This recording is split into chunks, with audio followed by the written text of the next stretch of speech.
So Philippa, for your study on team conflict, sorry it took me some time to get the data together, extremely busy times, but it seems like we are pretty much done now. So here is what you will see in the folder that I already shared with you before, just adding the missing individual level data. So you wanted everything related to antecedents of conflict, consequences of conflict, and then you wanted to have a longitudinal perspective, and then maybe some sort of asymmetries related to perception of conflict. So we'll look at these types of studies. And so what I did was I put everything in the folder here for you. And so you already have the team level data, you have the school data, the individual data we're missing. And so I've selected the following variables, and I'll give you sort of an overview of how to read the file and how to read the variables, because it's not always self-explanatory. So first you have the file called individual codebook right here.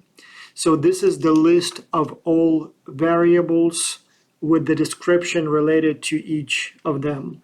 So you have the general topic, some details, variable name, so that's the actual column with the names exactly the way they appear in the data file. You saw it in the previous files related to the team level data and school level data. So basically this column C here becomes row 1 in the data file. And so you can look, it appears exactly in the same order, and you can look for example, like if you're looking for, I don't know, age. So you can just take the age variable and see where it would be in this row in the data file. Once you find it, this will be your column with age. And so here is what I put up, two more things. This part of the table, so the right part, shows you semester by semester from all the way 10 years ago in 2013 to today, basically, how many data points we have for each semester. I did not include the latest semester, which is 23-2, because those data were collected for specific studies that are now in development. And so we don't want those data to be used for anything else. So I skipped that one for now. But you have enough here. You have 10 years of data, including almost the latest data, so it should be more than enough. And then also notice that not all variables were measured in every semester. Like for example, race, right? So this variable here. So we measured, so basically asked if the person is Asian, African, European. So we asked for those data in like 6 or 7 semesters, and only in 21, 22. But then didn't ask it again later on. And so I don't think you need this one, but if you did, pay attention that for some semesters the data are not available. Some data, such as, for example, age, have been measured every single semester from the beginning of time. Some were not measured at some point, but then measured, and so pay attention to that.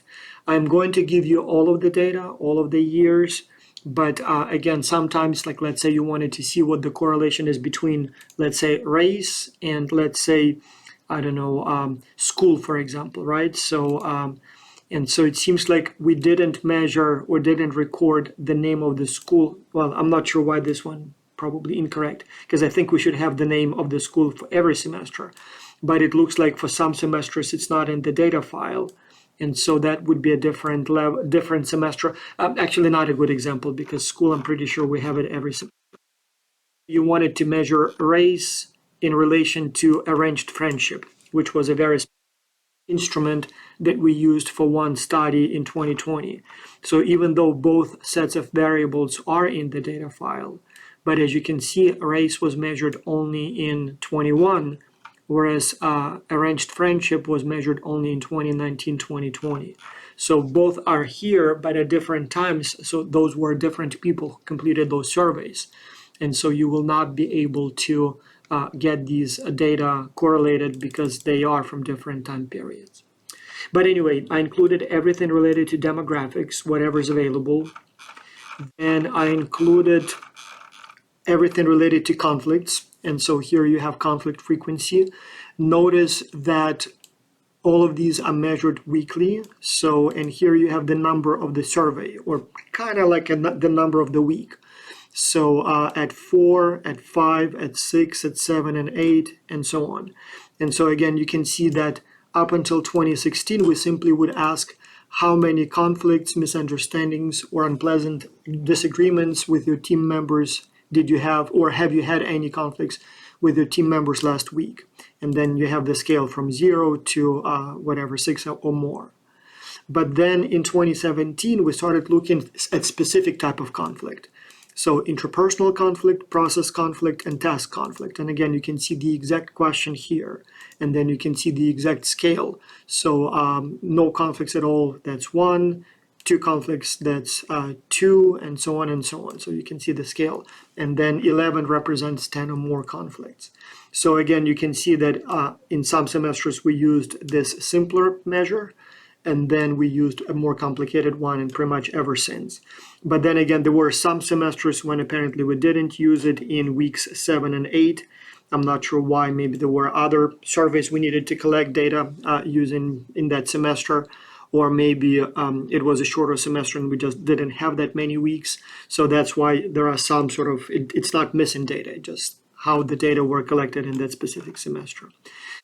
Conflict frequency here every possible way, and as you can see, we had also extended scales a couple of times where it was the number of conflicts, not just a plain direct how many conflicts did you have, but it's a multi-scale, like 9-item scale that measures these things more in a more refined way. And so again, you have 2 semesters with this scale, you have a few semesters with this scale. You even have the week when the data were measured. So again, here, this was measured twice during that semester, at week 6 and at week 9. You also see this data here. And you can see how many observations we had each time. And again, the number is slightly different each time because, you know, sometimes a few people didn't complete the survey. So it seems like 5 or 6 people skipped this survey and then another 3 this, but then I don't know, could be technical error, could be a couple of people out of a few thousand may have missed the survey. So you have all stuff related to conflicts. Cultural intelligence, nothing here to say other than you would need to calculate the average. I'm not sure, it looks like we didn't calculate the average in some semesters, but this is done very simply. You just take the average.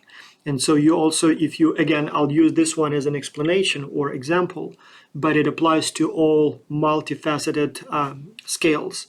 So here you have Anne et al.'s cultural intelligence.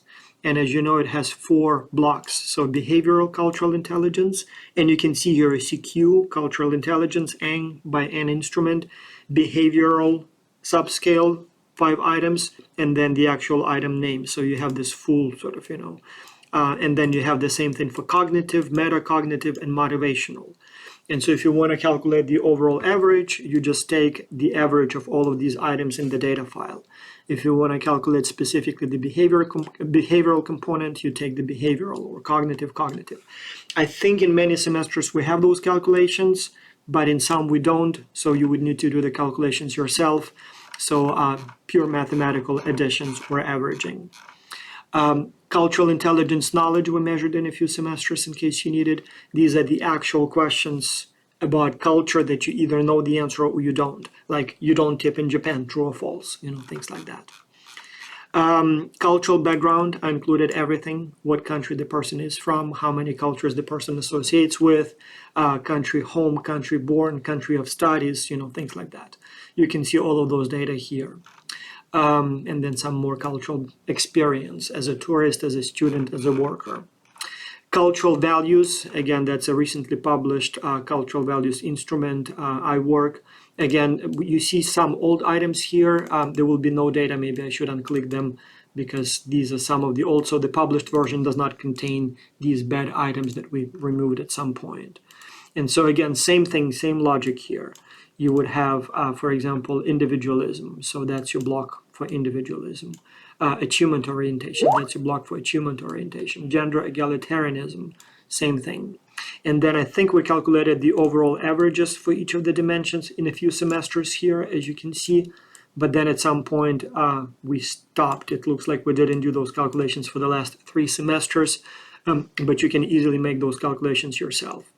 And since we have multiple different instruments for measuring cultural values, you have here by you have teamwork preference, I included those as well, so we've used some of them in different semesters. Then we have IQ, total score in case you need it, leadership status on the team, motivation each week. How motivated are you to continue working with your team in case you want to see if that leads to more conflicts or if that is a consequence of conflicts. Participation, how many team members on your team are actively participating. In some cases, we would ask each week how many people are actively participating this semester. Whereas in some semesters, we would ask retroactively. So how many people were active in weeks 1 and 2, in weeks 3 and 4, 5 and 6, 7 and 8. How much time people invested, not sure if you need it. Peer evaluations, I included everything. So the overall averages, but then separate scores for communication, separate score for effort, separate score for intellectual contribution, leadership, friendliness. Now, one important thing here, so when you see at 10 or 11, so that's usually the post-project evaluations. Yeah, at 10 or at 11, depending on how long was the semester, either one would be the last one. And sometimes you wouldn't see any data for 9 because we skipped the 9. If basically we decided that 10 and 11, that's the post-project. And so if the project was shorter, then we would skip 9 so that 10 and 11 is still post-project, not 9, to avoid confusion. But in any case, you can always look at the number and see which one was the last. And we had a few semesters that were particularly long, so it was 11 post-project evaluations.